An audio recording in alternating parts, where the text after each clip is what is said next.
Hello साथियों, राम राम सा। आपका स्वागत है आपके अपने चैनल जीके बाय डीएल में।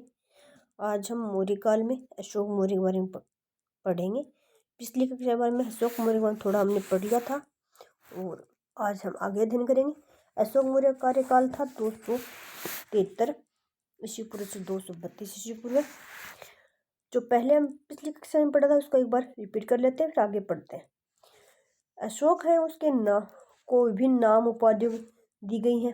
अशोक नाम है, ये उसका व्यक्तिगत नाम था। इसका हमने अध्ययन किया था। पियादसी नाम था, वो आधिकारिक नाम था। देवनामपिरी जो राजकीय उपाधि थी। अशोक हमें नाम मिलता है मास्की, गुज्जर, नीटूर और उदयगोलम अभिलेख में। मगध का राजा बहाबुर अभिलेख में मिलता है नाम। अशोक मौर्य है, यह नाम हमें जूनागढ़ अभिलेख में मिलता है। अशोक वर्धन नाम है, यह हमें पुराणों में मिलता है। अशोक की रानियां असंघमित्रा, ये उनकी मुख्य रानी थी का नाम है।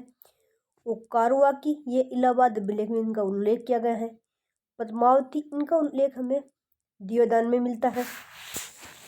अशोक के शासनकाल में प्रमुख घटनाएं, कलिंग युद्ध हुआ था 9वें वर्ष में। अशोक के शासनकाल के 9वें वर्ष में कलिंग युद्ध हुआ था। और बोध गया की यात्रा की थी 10वें वर्ष में।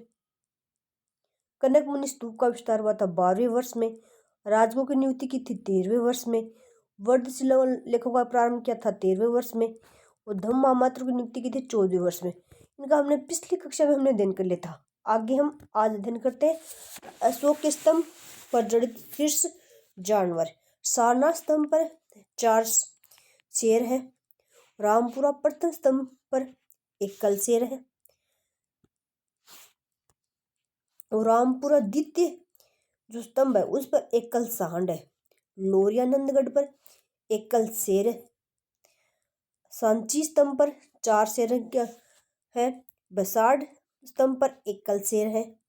और सकीसा पर स्तंभ है, उस पर एकल हाथी है।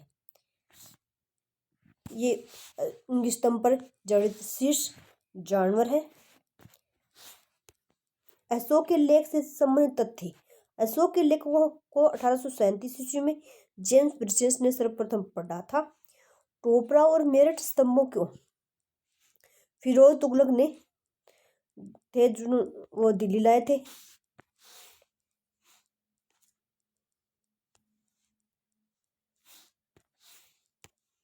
अशोक के अधिकांश अभिलेख हैं वो ब्राह्मी लिपि में लिखे गए हैं।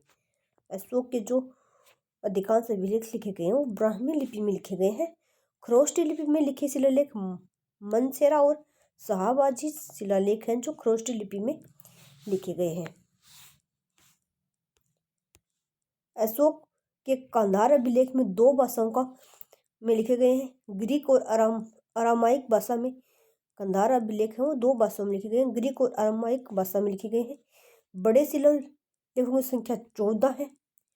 और स्तंभ लेखों की कुल संख्या 13 है।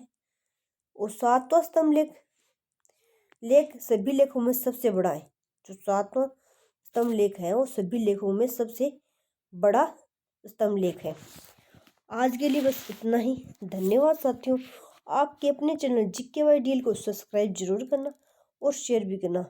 यह क्लास आपके इतिहास के लिए बहुत ही उपयोगी साबित होगी। धन्यवाद।